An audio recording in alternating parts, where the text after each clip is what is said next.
Serge. Huh? Everybody in this office thinks I'm a jerk. But honestly, I think I'm not. Talaga? You're not? Well, deep down inside, I'm really a sweet, loving, caring guy.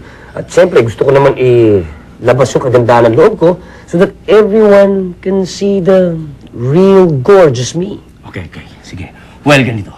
First, you have to, you know, para ganun. And then, you focus on your, you know, and then, it will. Okay, tapos, and then you channel every, yes, para may semiotic, ha? And then you work on the aura and the G, huh? And then it always works that way. Huh? Ganun. Have to go.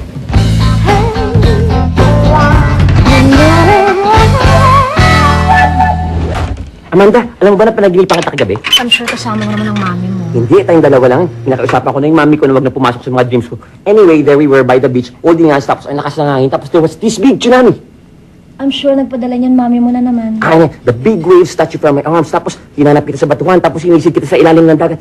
But I couldn't find you, so I ended up crying. But eventually you found me, right? Well, nireport kita sa Coast Guard and they called off the search. Missing person ka. Ay, yun ang nangyari.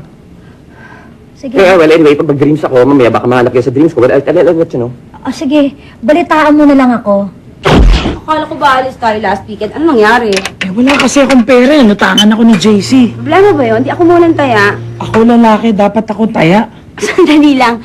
Kailan ka ba nag-buy to date natin? Parati naman ako nang lilibre. Kaya nga, Jahe, kasi ikaw na naman. Alam ko na, bumawi ka na lang sa akin. Kiss mo na lang ako.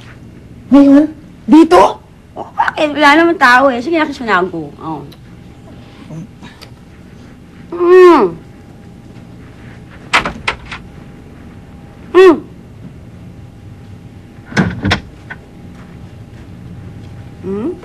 Dating ka na. Smart tuloy ka. Sayang naman to, Miss Joy. Ang ganda pa naman, kaya lang bitin yung sleeves. Isoli mo to kay Manang. Kuha mo na lang ako ng mas mahabang manggas. Excuse me, Puria. May no return, no exchange policy si Manang. At yan ang in-order mo, hindi na pwedeng ibalik yan. Kita mo nga, bitin nga yung sleeves. So, ang pangit, parang umurong sa baha. Ay di i-bend mo na lang ang arms mo para hindi mahalatang bitin ang manggas. Miss Puri, akin na yung jacket niyo. Baka maremedyo ako. Bakit? Modista ka ba?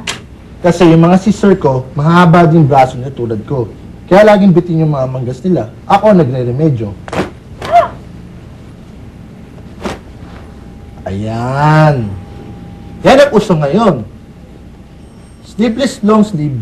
Very casual. Chic. I didn't know! Na-stylist ka pala, Charm. Salamat, ha? Miss Joy, parang bitin yung bangs niyo. Gusto yung remedyoan ko? He! Charm ha! Tigilan mo yan. Naguloy mo lang buhay ko, wag lang ang buhok ko. Kung ayaw mong ibitin kita lang patiwarik.